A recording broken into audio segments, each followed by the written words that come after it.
Welcome to the Warhammer Podcast, episode 216. I'm your host, Brad. This is my co-host, Eric. How's it going? And on this week's episode, we're not covering Warhammer. Today, we are going to cover Trench Crusade. We're doing a full deep dive review. We're assuming you know nothing about it going in. If you know everything about it, why are you at a review of it? That's weird. I mean, it could still be fun, and you can tell us how wrong we were in certain aspects in the comments below. Don't worry, people who don't know anything about Warhammer, tell me how wrong I am in the comments all the time. As they should. Sounds good. All right, we've got a huge topic at hand, so we're going to cut this up into a couple segments here. First things first, let's do a 30-second breakdown. What is Trench Crusade? And then we'll go into the lore of the game and the setting of it. Then we can cover the models, which is a big topic with this one. And then we'll talk rules, how they work. And then we'll get into some gameplay talk because we played a few games of it now. So the quick elevator pitch is it's the Warhammer killer. That's what everyone was telling us when it got a Kickstarter. This is not a Warhammer killer. It wasn't trying to be one. But man, did everyone want it to be that for that delicious clickbait a year ago. Yeah, and I mean, it's just one of those that Warhammer's the big game. So anytime that there's a war game type thing with models, especially if it's kind of grim dark, then like obvious comparison. And yeah, there is a lot of similarities between the grim dark setting nature. So you want to give like an actual quick...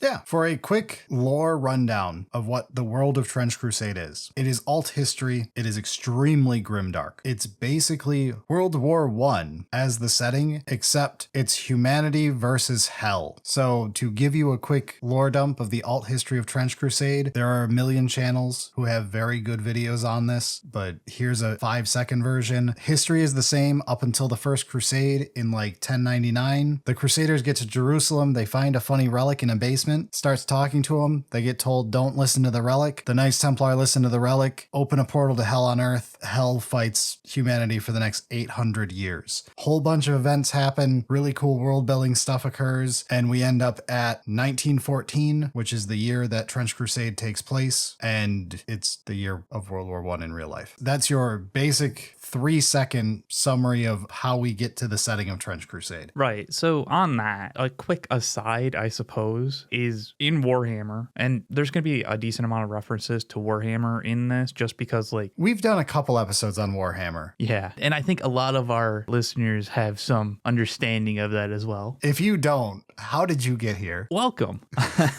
The subscribe button's below. You're going to be mind blown. I mean, there's a new edition coming out for Warhammer. We're going to be doing a bunch of episodes on that. So, you know, subscribe and enjoy. But so like Warhammer has a lot of novels, like actual stories to the lore. Trench Crusade is obviously not as old as Warhammer to have all that legacy content, but I don't think they have any actual novels yet. It's just a bunch of stuff in like rule books and then like articles online and other books around type thing. Correct. To quote what they said at the Adepticon show, they have several books in the works, but none of them are out yet. There are like short stories and stuff. They have articles online that have lore, and then there is the lore that comes in like the core rules and everything that you can read. Yeah, and there's a decent amount of just like little blurbs even throughout the like unit abilities and stuff like that, but we'll go into that a little bit more later. There are 6 main factions to Trench Crusade. Let's give kind of the rundown for each of those, I suppose. All right, I'll do the quick hype for each one. Again, they all have really cool lore. We'll get into my thoughts on them later, like shockingly good lore that made me like factions I thought I was never going to like. You do deserve, if you want to get into this game, to go find like full lore videos on each one. But there's the Principality of New Antioch. This is essentially your general militaries of Europe and Africa. This is your well-funded military units. This is about as close to like actual World War I combined arms force. Yes, they've got a like diesel punk aesthetic almost with some of their stuff. They have the religious elements, but not all religious stuff. There is a lot of more normal military fare. They are definitely the best funded, the best supplied units. They look the most like a regular military military force. And they are things that you would recognize. It is like the forces of the Papal States, the forces of insert country here that's a country that existed around World War I, or in some cases was gone by World War I, but whatever.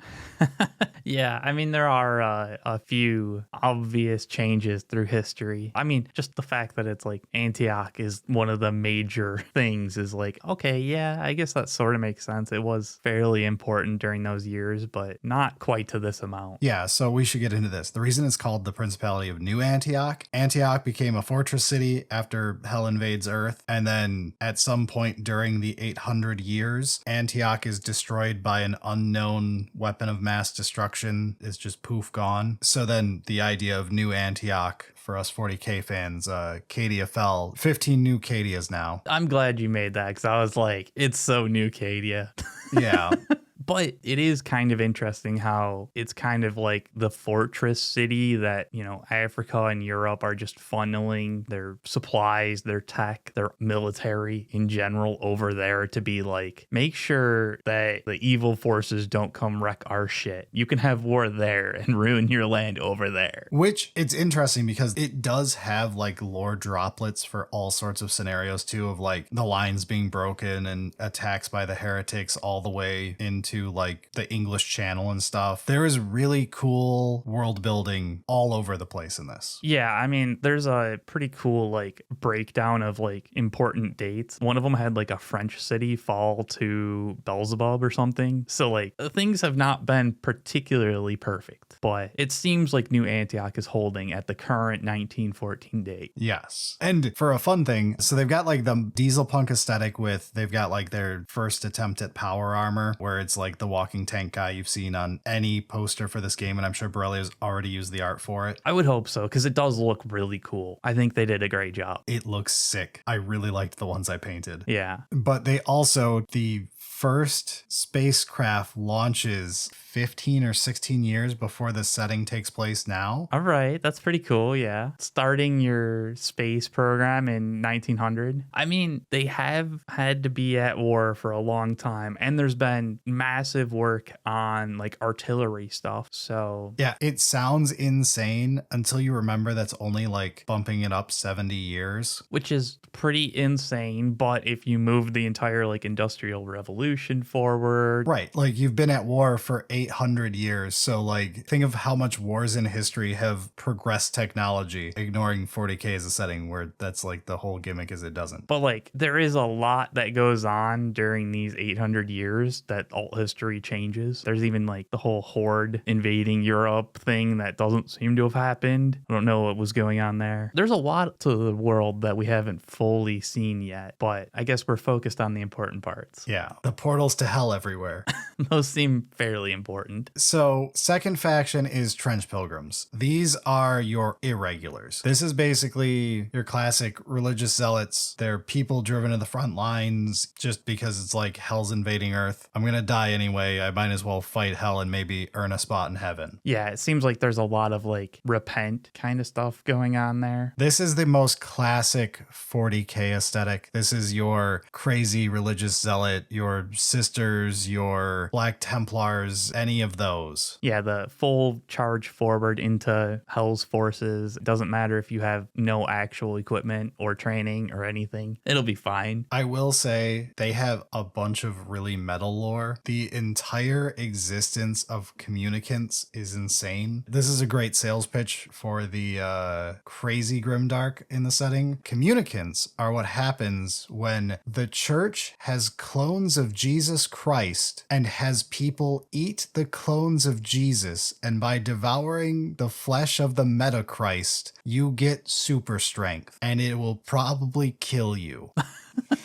That makes sense. Yeah, definitely. But hey, maybe you'll turn into the Hulk before you go and we can use you in battle. Yeah. There's also a lot of self-inflicted harm. There's also just they willingly get whipped by people to like push them forward, essentially. It's things that sound insane in other settings and you're like, yeah, I play 40K. I know this. Come on. Yeah, but it is still not normal.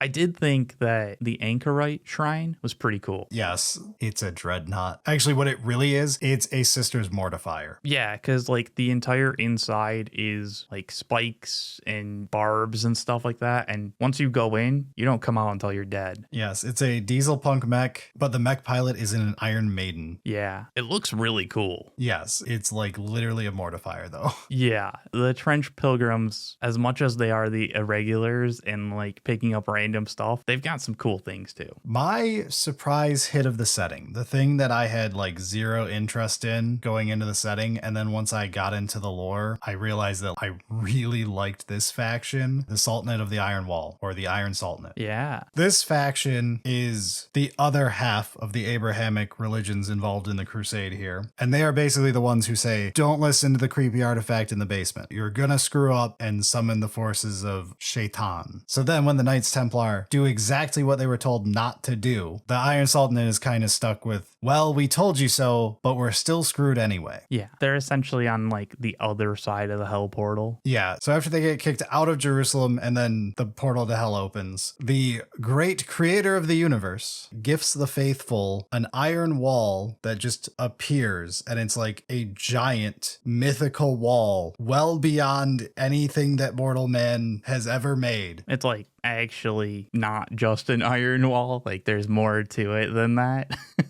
It just poofs into existence surrounding the Holy Land and protecting the faithful. So then all of the believers of Islam worldwide are drawn to the new Sultanate that has been created within the Iron Wall. And once everyone has gotten there, they close the gates, and they open sometimes for trade, but they close the gates and it becomes the Great Sultanate of the Invincible Iron Wall of the Two Horns that Pierce the Sky. I'm glad you did the translated two horns thing, because I was like, I have no idea how to say. I think it's like, oh man, it's like dual carnian or something like that. But yes, we'll go with the translation so that we can not screw it up too badly. We're too white to pronounce words correctly. Basically.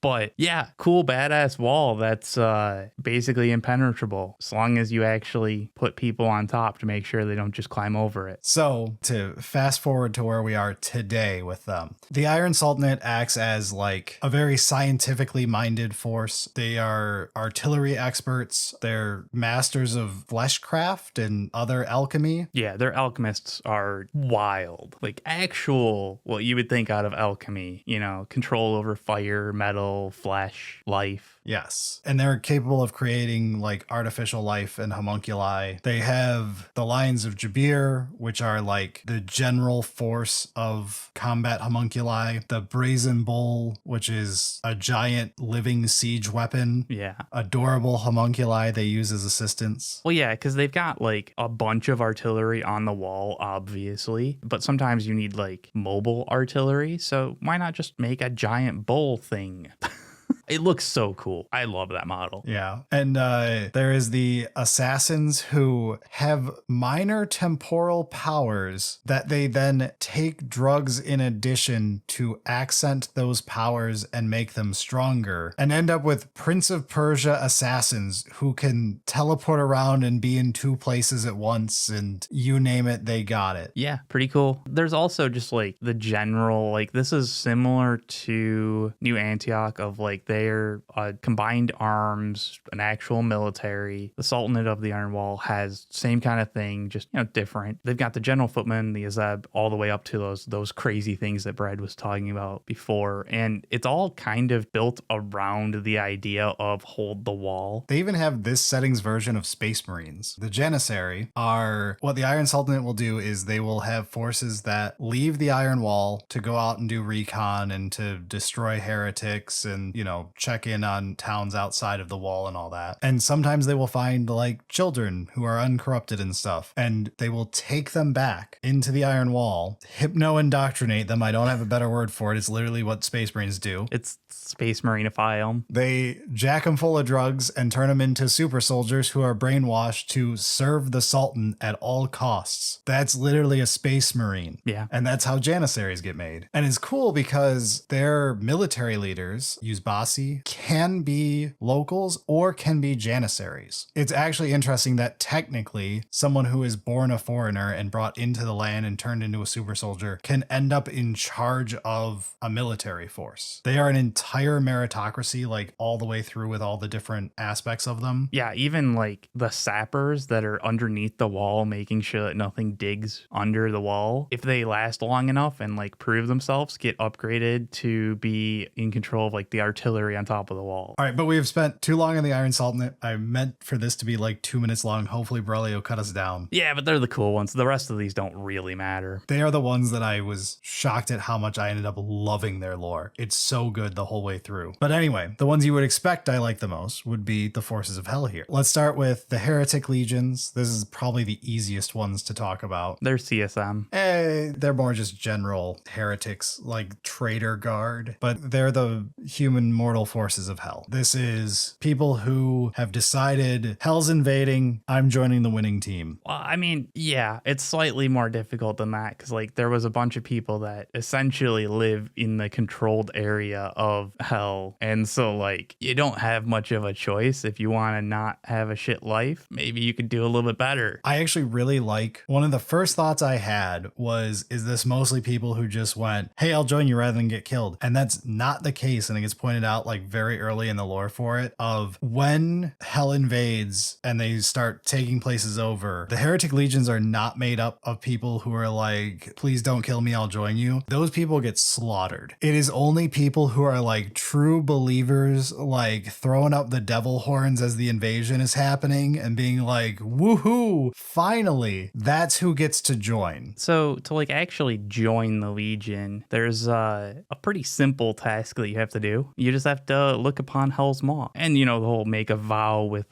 Devil Lord and like they own your soul and like, but that's like obvious. It just happens that like to actually do that is kind of difficult. You have to make it through a place called the Valley of Tears. Turns out that as you're moving towards the Hell's Maw, things get a little bit hot and not everybody makes it and they just end up like breaking down next to the road and crying forever. But you don't even have to end it there though. You can overachieve and like go all the way to the gates of hell and then you get to be like super cool. Yeah, for an example of like one of the units of the Heretic Legions, the Death Commando, are assassins who get sent into the portal of hell. You then train under all of the worst assassins and murderers of history who are stuck eternally in hell. But since you walked in, you can now walk out as a trained assassin. But of course, the last thing they do before they let you out is rip out your tongue so you can't share their secrets. Ah, okay. And give you knife hands so you can't write anymore. Oh, perfect. But you're real good at murder now. Right? But then we've got the go all the way option for Chaos fans out there, which is, I want to play the demons. Well, you're in luck. The Court of the Seven-Headed Serpent is the main demonic force of hell. For the rules of the game of Hell vs. Heaven, demons are not allowed to leave hell directly. The real demons can't walk on earth. So what they do is they take humans or animals or whatever, and then the demon uses them as a host body and transforms them into a big demon body. Yeah. I mean, that sounds perfectly reasonable to get around the rule. Technically, that giant thing over there started as a goat. Yeah. It's fair game. I mean, it works because, like, it's one of those, like, if you're gonna, rules lawyer, this is the one to do it, right? It fits. So this faction is just made up of demons and a couple mortal followers to act as blood bags. But they have the goetic abilities and powers, which is this setting's version of casting spells and having magical abilities. Yeah, they just power those abilities through suffering. I mean, yeah. What else would hell use to power things? Come on. No, that's fair. I do enjoy that. Like, every time I'm reading about them, there's always a mention of, like, oh yeah, the archdevils that are in charge of, like, this court aren't the ones that originally started. Like, they're always constantly backstabbing each other. Yes, I believe it's stated the only one who has stayed for the entire 800 and whatever years is Mammon, who is in the seat of greed, and all of the others keep rotating and getting knifed by the last guy. Yeah. Except one seat is open, which is a great segue because the seat of gluttony is left open because it's Beelzebub's seat and he left it to go do his own shtick. Yeah, Beelzebub is definitely pretty cool and leads us into the cult of the Black Grail. So this is like specifically based off of Beelzebub, gluttony, rather than being like general hell. And like part of it is he hates everything that is with like creation. There's no, oh, I have an end goal that is about getting more powerful. It's just no, get rid of it all. This is our backdoor undead faction, except make everything gross, turn it up to 11. So Beelzebub made this alt history's version of the Black Plague, except it's called the Black Grail, which is why this faction is called the Black Grail. The Black Grail is essentially the Black Plague, except for when you die, you come back undead, and now you're everybody else's problem. There was also something about at a certain point, those like undead, they're obviously like, you know, the normal undead shambler type thing about like spread out, spread the plague, you know, all that good stuff. Apparently Beelzebub wants some of the shiny gubbins just because. So they bring them back every once in a while. Don't understand that, but hey, why not? One of those random little blurbs that I read, and I was like, yep, sure. That's a good fun. It is interesting how he originally like spreads the plague though. He just basically like opens up his part of hell and floods the mortal plane with insects and stuff for like 9 days or something like that. And then they all eat each other because gluttony. Because he's the Lord of Flies, get it? It's all flies. Yeah. And really, really gross pictures. It's all really gross. This is the one faction out of the 6, I get the appeal of 5. Man, it's so gross. I don't like gross out stuff. I don't really either, but I can appreciate that it exists. I appreciate that you did a great job in making me not like this at all. You did it. This is how you show something truly vile. Yeah, I mean, we've brought that up a few times, even in like AOS, of like, this specific model, I do not like it. This is awful. I hate everything about it. 10 out of 10, perfect job. I can already tell you because Borrelio hates Epidemus's old model, right? Like it's like his least favorite model. It upsets him at a spiritual level.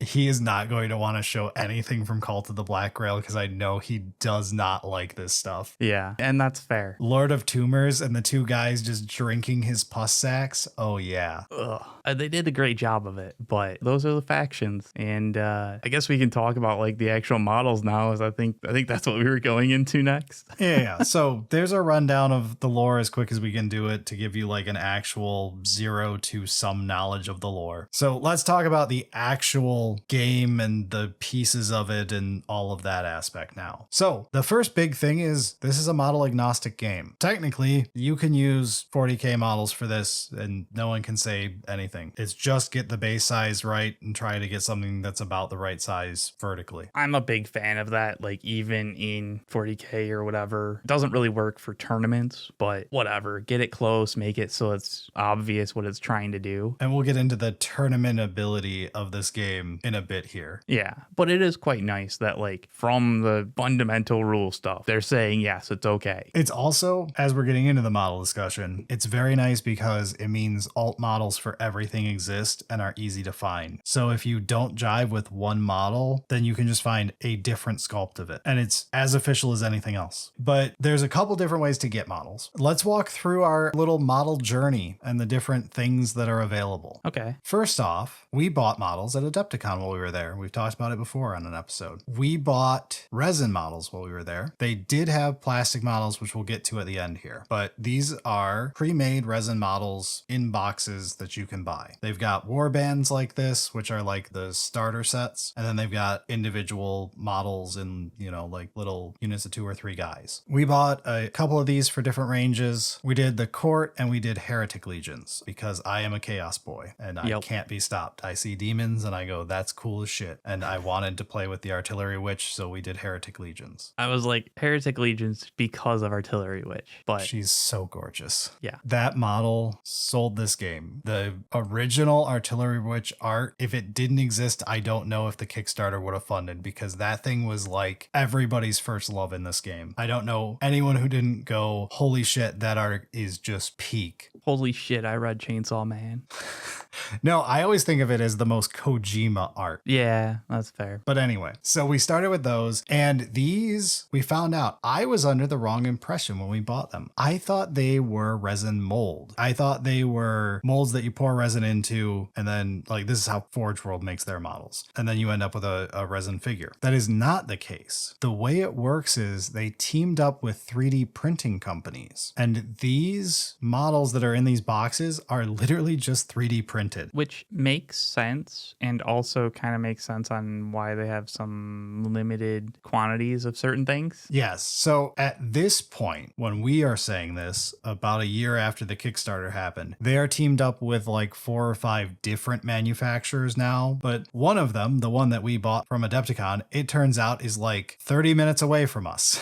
Yeah, that was a little weird. It's a print farm in Michigan. It is a difficult style to properly scale up, though. Like, there is kind of upper limits to doing that type of thing because, like, you have to have those printers constantly working. Yes. And I think that's one of the things we noticed. So when I put these models together, the vast majority of them, 10 out of 10, worked great, fantastic. How was the instructions? There wasn't really much that had multiple pieces because they were printed. So there were a couple kits where you had to glue one piece to another piece. There were no instructions, but also I have assembled prints before. So like there's a headless guy and a head. Can you figure out where the head goes? I only ask because as we were in the basement, I was doing something else and I heard a couple times about putting an arm on the wrong spot. I don't know if it was these or some other models. Oh, no. That was our prints. Okay, we'll get to that then. It was just one of those, like, I felt like it was that timing, but... We'll get to that. That's a different story. So the first party ones, pretty simple, couple parts you had to glue, but in general... Yeah, the Heretic Legionnaires, they came very Forge World-esque of like all the bodies and then all the heads on their little spike thing that they got printed on and then all of the arms on spikes that they got printed on, right? So you just snapped off a head and a pair of arms to slap on each guy. And then all the bodies had their legs on them already. That was simple as could be. Assembly was no issue. It's just resin, so you just super glue it. Yeah, which I do hate that, but that is just part of resin. So long as you have activator, it's not too bad. Yeah, except for minor thing, activator makes me super sick. Yeah. So do resin prints, but that's a different topic. It's like one of those, like, I don't drink tequila anymore because of that one time. I don't drink tequila anymore. This is the hobby equivalent.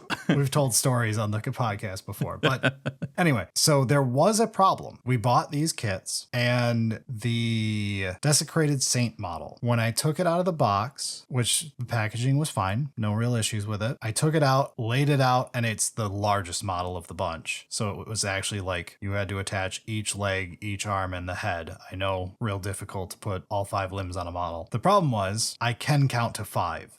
And there were only 4. So I took out all the parts and I triple checked. I was like going through the little like scrunched up cardboard they have in there to act as like packing material. And I'm like, okay, the head is straight up missing. I did not screw this up. The head is not here. And it is a larger model, so like the head would be pretty obvious. Yes. But that's how I found out that this was from like 20 minutes down the road. Yeah. So I sent them an email and I was like, hi, I just bought models at Adepticon.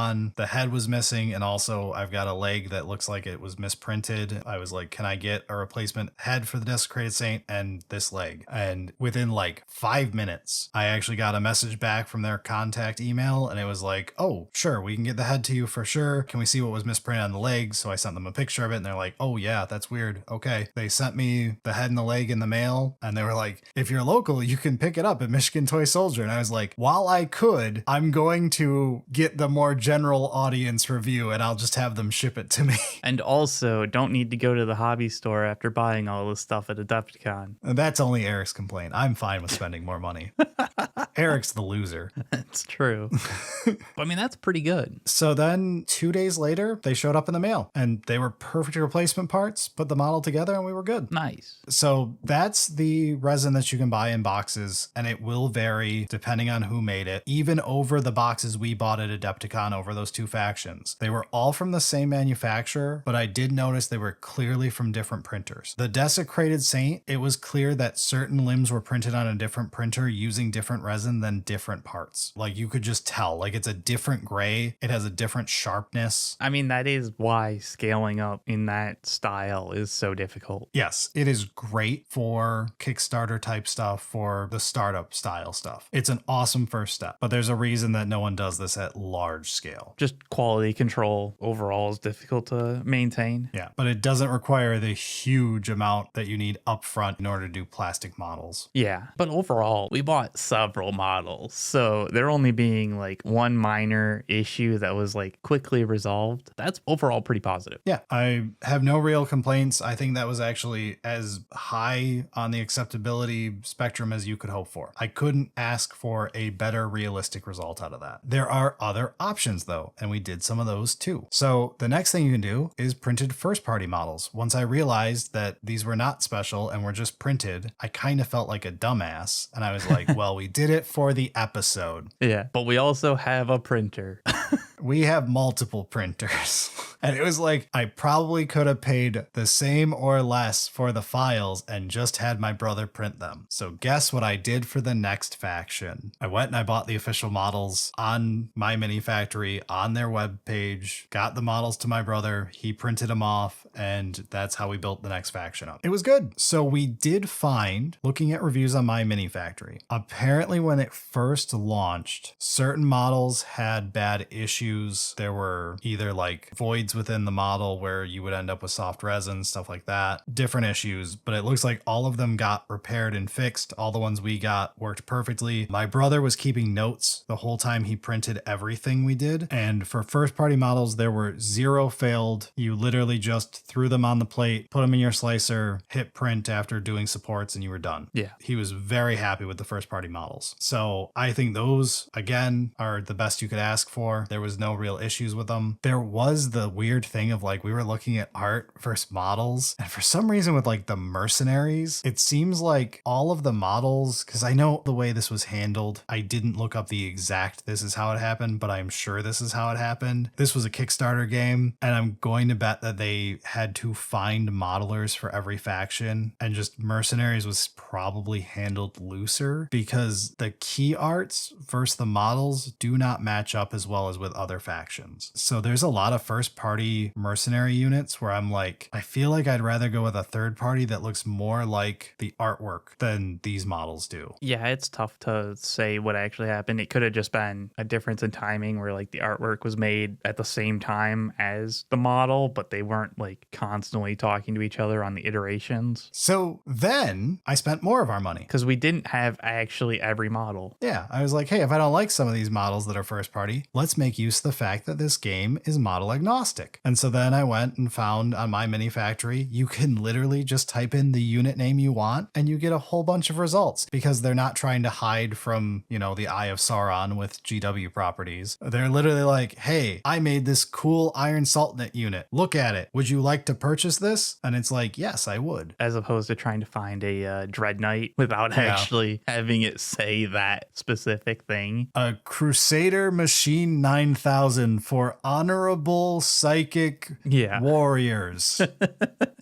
Right? It's usually not too difficult, but also making it easy is nice. So for third-party models, it is always a crapshoot for quality, right? Yeah. There's no way to ever say this will be perfect 10 out of 10. Like, go look Once in a Six Sides channel. Yeah, I was like, I think Once in a Six Side has his like review thing on a bunch of different models, or like, you know, people who put them out there type thing is like, this one's great. They know how to do supports. Yeah, you're never going to get 100%. We picked from what I think was mostly larger studios, I guess is the word, and we didn't end up with any issues. So I was very happy. But I don't have to warn people who own printers. You already know that like it can be a crapshoot. You can find a beautiful model and you go to throw it in a slicer and realize like this modeler is great at making art and terrible at making a printable model. Yeah, they can make the Blender image look fantastic. But this is gonna suck to print. Yeah. But anyway, we printed off, I I don't know, a handful of third-party ones. We really liked them. Everything was sized correctly out of the box. I was most impressed with just the amount of ranges and how easy it was to find alternate sculpts of everything because, again, the creators of the game are like, please make stuff. I have to say, a big props. I love seeing that. There was the final part of the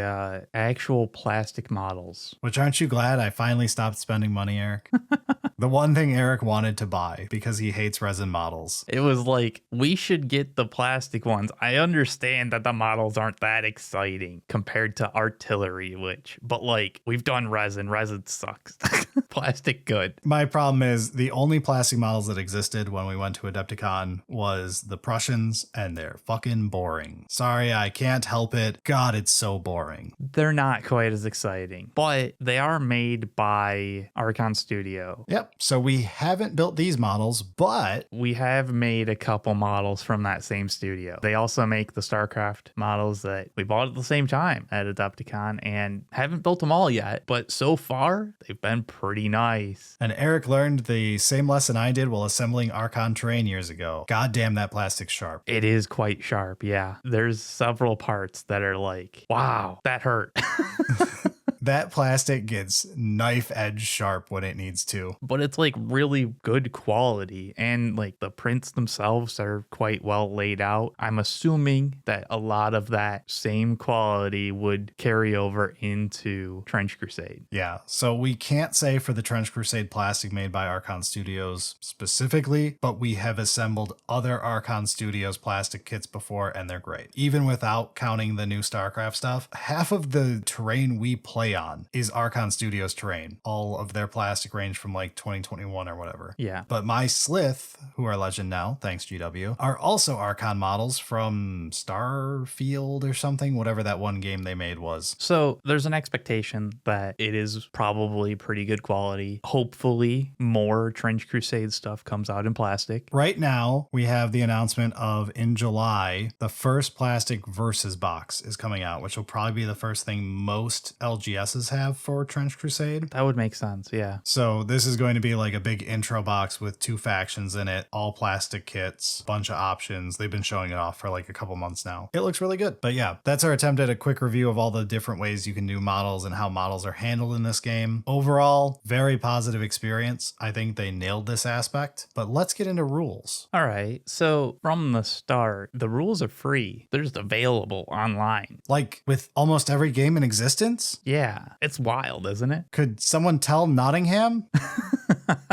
Yeah, so they've got like on their website like a rules section. You can get the rule book, which has like the simple rules, and then like, oh, here's the like the more comprehensive rules in case you're wondering. Some other like keywords and stuff like that. Then there's a warbands, which is like, here's your units and what you can choose and how much they cost and stuff. They also have a changelog doc since we're at 1.0.2 for the actual like rules version, and commentaries. So like, here's your FAQ type stuff, which is all great. And this is something that GW has gotten much better at, and this is all sounding familiar now because GW has a lot of the same stuff going on now other than free rules. Other than the latest free online rules all put together in one doc. Wouldn't that be nice? Then I can control F and find what I need. I wouldn't have to go on a Russian website in order to double check something because I don't want to go in a basement to go get a book and hope that it's something close to up to date and then cross-reference it with patch notes online. Yeah. So I do have some complaints. They're pretty minor, but I feel like as Trench Crusade gets older, has more versions, more changes, that this will become more and more of a problem. We're still at 1.0.2. So like not a big deal, but there isn't, at least I couldn't easily find an archive of the previous editions or the previous versions. And the changelog had a change to this new thing, but no change from or was this now this. So we know the like, here's your latest rule, but we don't know what it could have been previously. Again, not that big of a deal, especially since there haven't been that many versions of it. Yeah, so to explain where we are with Trench Crusade, 1.0 came out. That is like the base initial rules of the full launch of the game. They immediately made 1.0.1, which was like literally spelling fixes and like oopsies. Yeah. Then they waited about a month and did 1.0.2, which was like the first errata, what what you're used to with where we wait a month when GW releases a codex and they go, okay, fix all these minor things. And also this was supposed to say once per turn, and this other thing was supposed to say 32 millimeters, not 25 millimeters, whatever. Yeah, I do think there was some balance changes, or it was like very egregiously missing certain things. Yeah, like units missing flying when they have wings.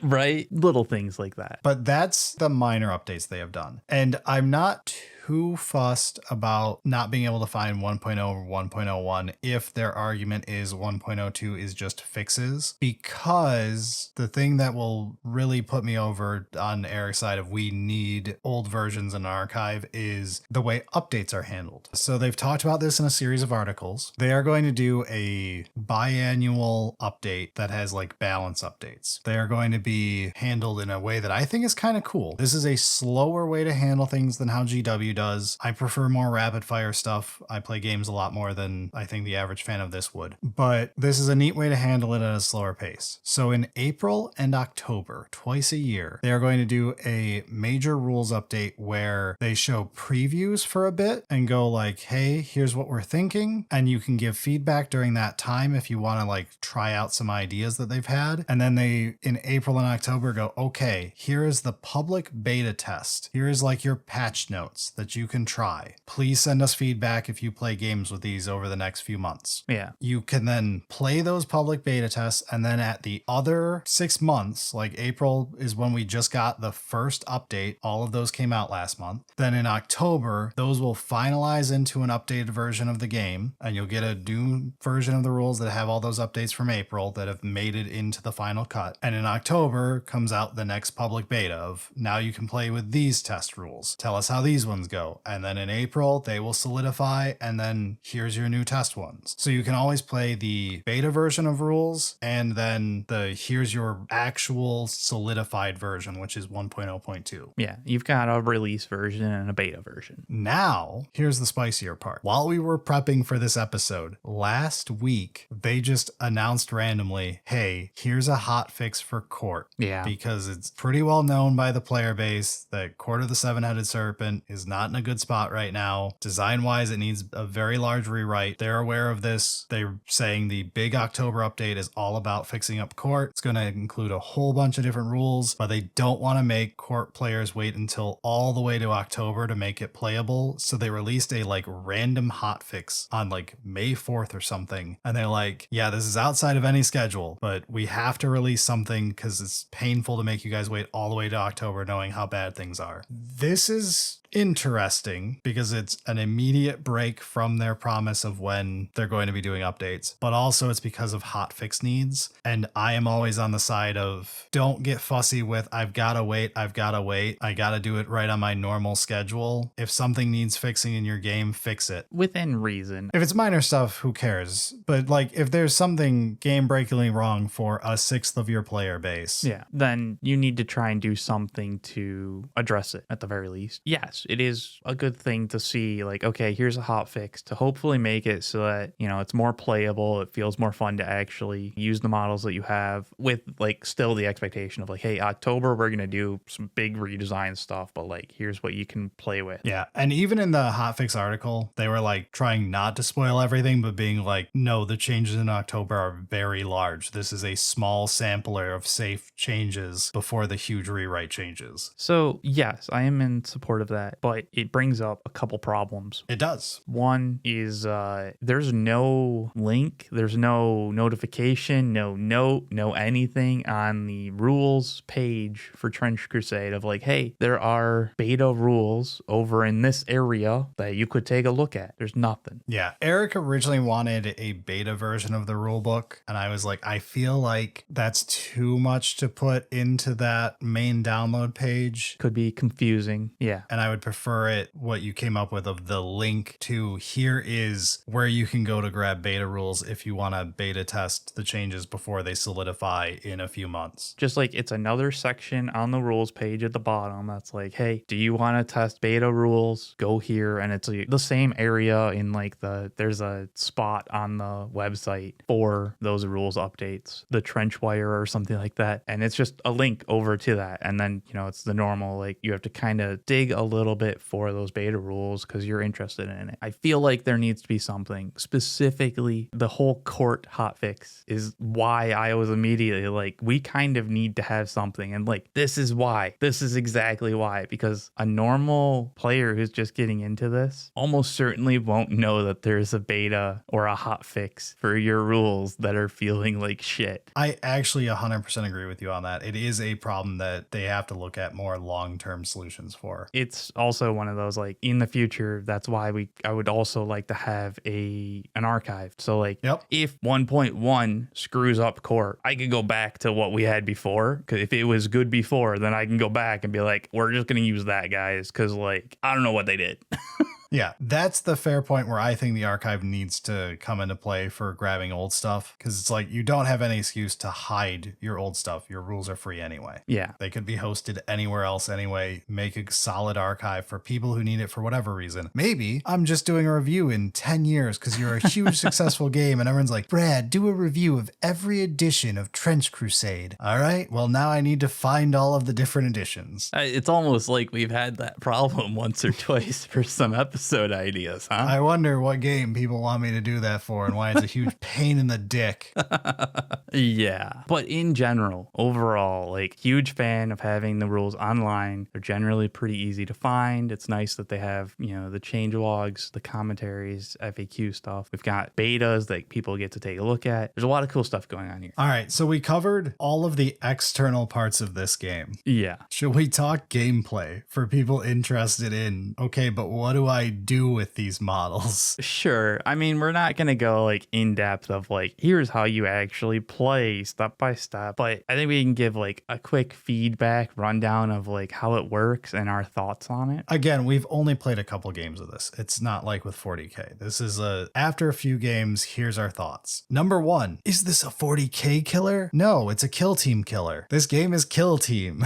The game's capped at like 13 models in the rules for one-off games. Something like that. It is a low unit count. There's smaller boards. Yeah, boards are 36 by 36. Technically, we broke the rules here, guys. I'm sorry. We played on 42 by 30 so we could play two games next to each other with how our table was set up. I think one or two of the scenarios had a larger board, but we'll get into scenario stuff a little bit later. This is definitely not the same as 40K. Just at scale, not even like fundamentally rules type stuff. Like, it just doesn't feel the same at all. I do have to say, when we get into it, the rules, very interesting. Really liked them for the most part. Yeah. First of all, terrain matters. If there's one thing I read a million times before we played, it was everyone saying, you're not going to use enough terrain. Use more terrain than you think you need. Use more terrain. Use more terrain. And the first turn of the first game, Eric played against my brother. And he immediately killed one of my units with a sniper. To be fair, his sniper was kind of ridiculous. Yeah, it was a sniper priest for people who play the game. Just one shot a lion out of nowhere because Eric did not hide the lion. Yeah, it was some getting used to terrain. Well, terrain matters a lot. Like, not just for like hiding, but like you can hop up on it and like that matters because like if you're higher. The terrain rules are great. Yeah. They're really fun. There's a bunch of different like types of terrain. There's a lot more to the board that you need to have for terrain. Hopping up, hopping down is a big deal. I will say it is very clearly, this is a fluffy game. This is for people who yearn for the days of scatter dice and blast templates and all that crap, where you want to take 40 minutes to do a single activation on a single turn. This game has rules for jumping a gap of different heights. Yeah. For a model to do. It has rules of that caliber that's like, if I was streamlining a game to make it playable, you ain't fucking writing this, bro. Get that out of there. But for a game like this with the goals it has, very cool. Right. And I mean, I think things like that actually do kind of matter in how like the boards and terrain actually plays out, because it's kind of like integrated. And I do think they did a pretty good job of streamlining pass fail checks. Yes. Like those types of things of like, you don't actually spend 40 minutes trying to figure out this one thing. It's like, you know, do I make the jump, roll dice? No, yeah, I made it. Cool. We move on. The general success success system is one of my favorite parts of the rules. Yeah, just the success, the pass-fail checks. I think that they will be extremely intuitive for new players. Once you read the rules, you do it a little bit real quick, and it'd be like, oh yeah, I understand, when I want to take the highest, when I want to take the lowest, the plus minus. I think that'll be pretty intuitive for new players to like the wargaming type stuff. It didn't take that long for me to internalize it and just start like, okay, yeah, I know what's going on. I know which numbers and which dice to add up and that kind of stuff. I would say if you've played like any 40K or AOS or anything like that, it is just going to be you're rolling a lot of 2d6 or more d6 and knowing 2 tables by heart. Yeah. One of them is just 7 up is a pass, 12 is a crit. And then the other one is how screwed am I when I get hit table, the injury table. And that one's also pretty easy. It's pretty easy, but that one is actually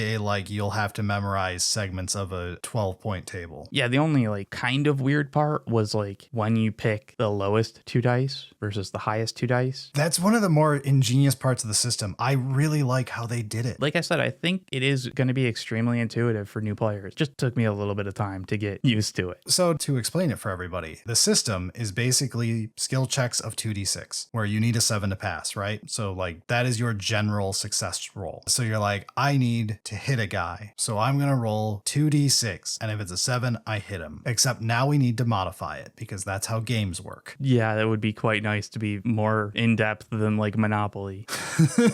We're playing Candyland. Right?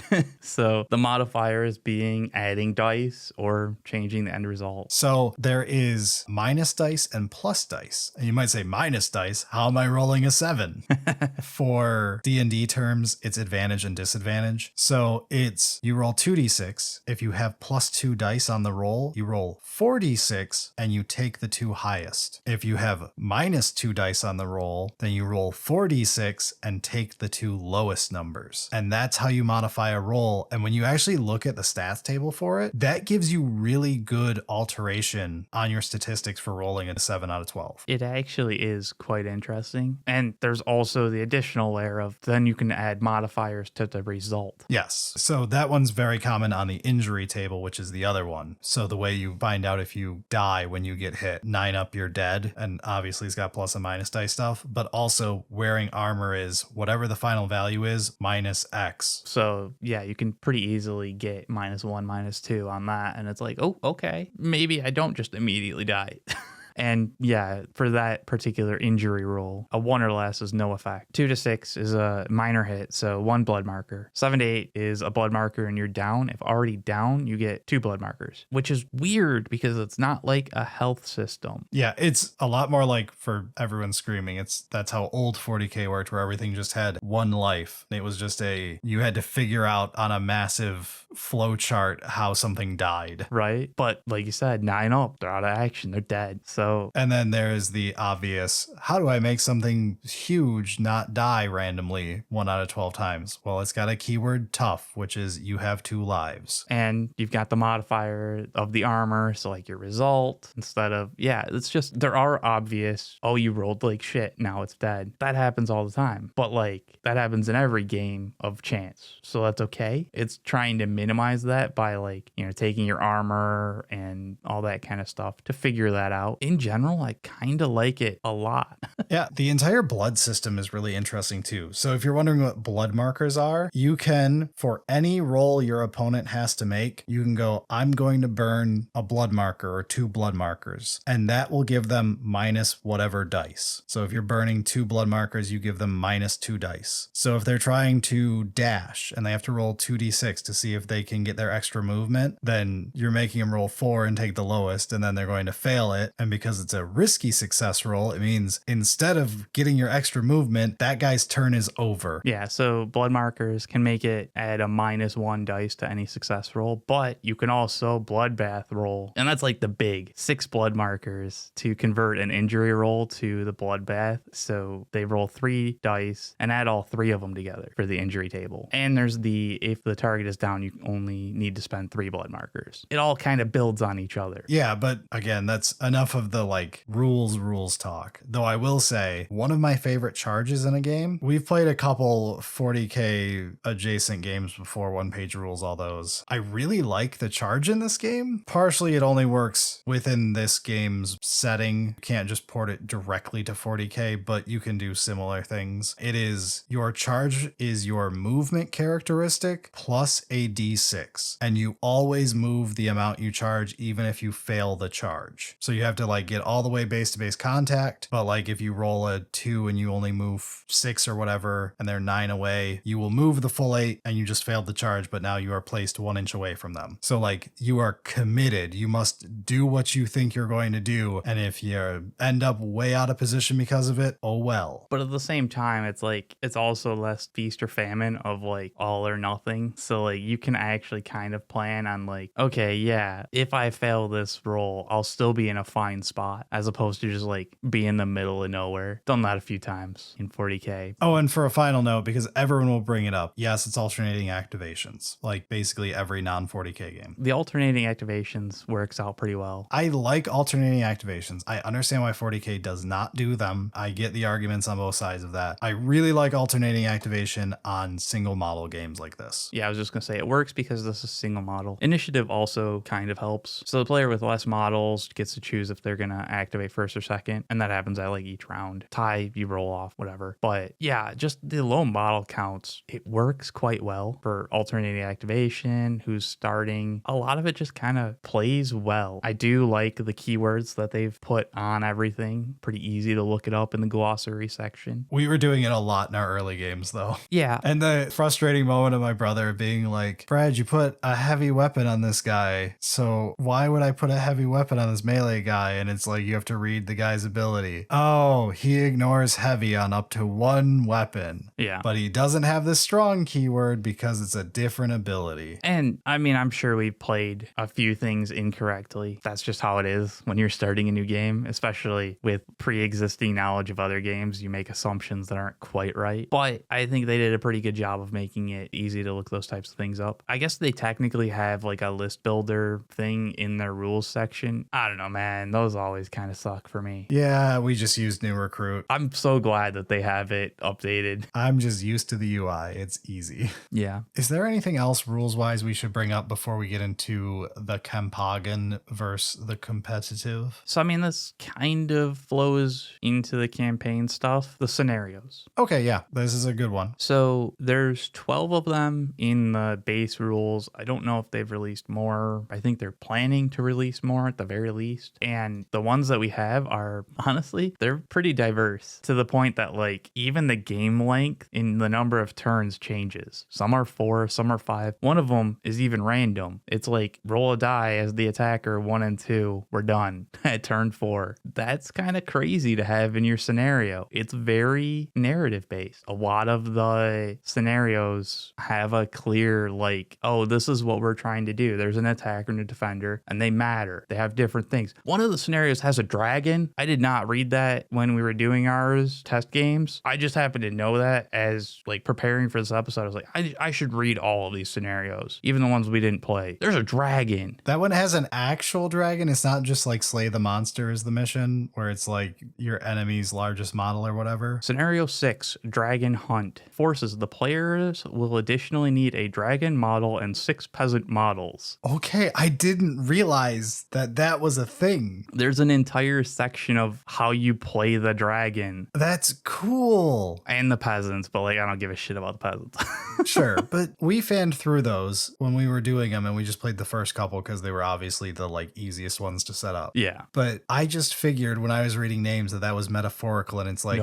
kill your opponent's biggest model for bonus points. No, it is like you have a dragon. It has like stats. It has abilities. It has like here's how you do things. The size of the base is 120 to 300 millimeter. Whatever dragon you got, use a dragon. Yeah. Find a dragon that's kind of dragon-like or ish. and make it a, kind of big. Throw the cat up on the table. It's a dragon now. But like it's got a bunch of abilities, and like you have victory conditions on like how to make sure that peasants are out of action if the dragon's down. There's a lot of stuff going on there. And like I think it's probably one of the craziest ones that I read, but like there are some other pretty interesting ones. Scenario 10, the defender has like twice the deployment zone and has like sets up bunkers and stuff like that. And a few of them have like, here's your clear defender side, but most of them have pretty symmetric deployment. But the scenarios are honestly pretty exciting. They do a great job of being narrative and not worrying too much about like, oh, this is the perfect balance no matter what.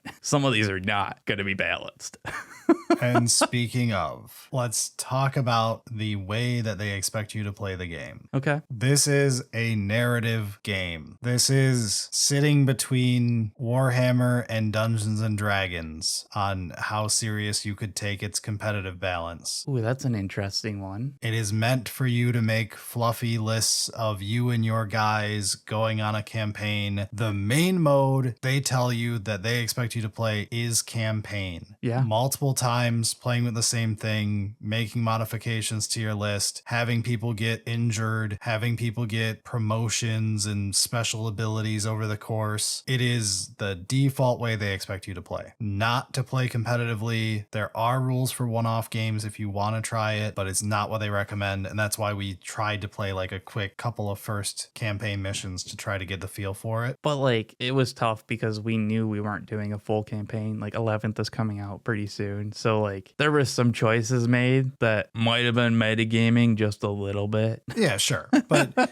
we had to do what we could do to get the review done. But I will say, for my review of the campaign, it's not glowing. It reminded us of when we would try to play Crusade when not everyone has their codex yet, to put it in 40K terms. Yeah. It's the very vanilla version of a Crusade, where like everything feels super generic, super safe, super boring. There's not enough flair. And I think that's something that will get fixed, because they did say that the new starter box is coming out with a custom campaign that is themed around it. And I think that's what this game will want long-term more than anything, is stuff like that, like new campaign books, a new set of missions, a new flair, like extra relics that have more personality, extra rules for the different factions for this campaign to make them feel special. The quartermaster step, the glory item tables. They feel exactly like how Crusade does, and it's like the very safe vanilla version of that. I think the thing we hated most was everyone was not liking exploration and stuff. No, it wasn't it.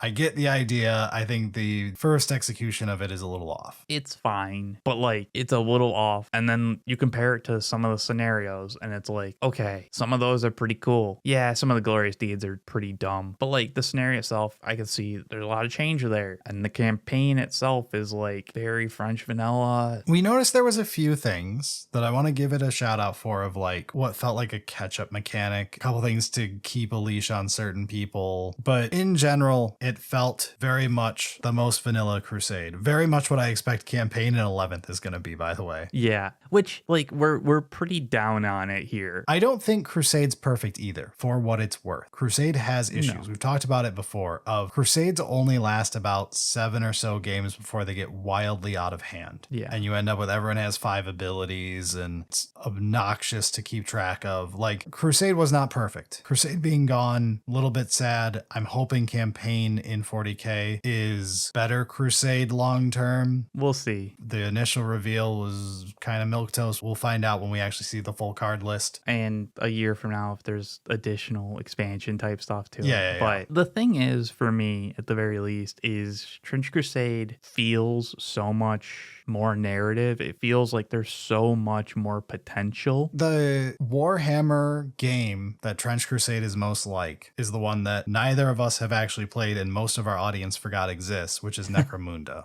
Yeah. I have always been told that this is how Necromunda works, where it is kill team, but it's meant to be a narrative campaign where you like build up your coffers, get your gangsters different weapons, get them cool gear, stuff like that, keep track of them over a campaign. And I'm like, everything everyone has told me Necromunda is how Trench Crusade is. And I get that, and it is a cool game on the whole, I do recommend this if we're going with like a how much do we like this. I think Trench Crusade, if you're interested in the setting, you will not be disappointed. Yeah, I mean, I could totally see us doing a campaign at some point. I don't know if we'd finish all 10 or 12 battles that it suggests, but at some point I could see us playing it again. I do think that there is so much more potential at its current status. It'll be fun, but we've got other things. So it's not such a stellar review that it's like, yeah, we're going to skip out on 11th. Now take that wildly out of context and run with it. Right. Clip it. We've been streaming too much lately. But let's do some closing thoughts here. Eric, what are your general thoughts on Trench Crusade now that we've had a couple weeks with it after spending about a month doing hobby and lore parts of it? I think the lore is actually pretty cool. I am kind of looking forward to them releasing some novels, and I have some expectation that like they seem to care about it enough that they're not just gonna like throw garbage at the book and say, yep, here it is. The models, some of them I'm not a huge fan of, but I think they're all pretty well done. There's always going to be some models that are more exciting just from a personal aesthetic of like, yes, this is the coolest shit ever for me. I am looking forward to more plastic because it is awesome that they give the prints out there that we can like get, but I'm a bigger fan of plastic than resin when possible. The rules are pretty snappy. I think there's some changes here and there, some tweaks, but overall, I'm a big fan of it. And honestly, I do kind of want to do a campaign. I have to say, for my review, from a hobbying standpoint, I had more fun painting these Trench Crusade minis, which I was painting 4 factions at once, by the way. Yeah. And I was still having more fun than I have had painting any Warhammer army. Well, I think a big part is that you still only painted, like, I say only, and that's not to be negative towards the amount of time you put in, because you did put a good amount of time and they do look good, but it was only like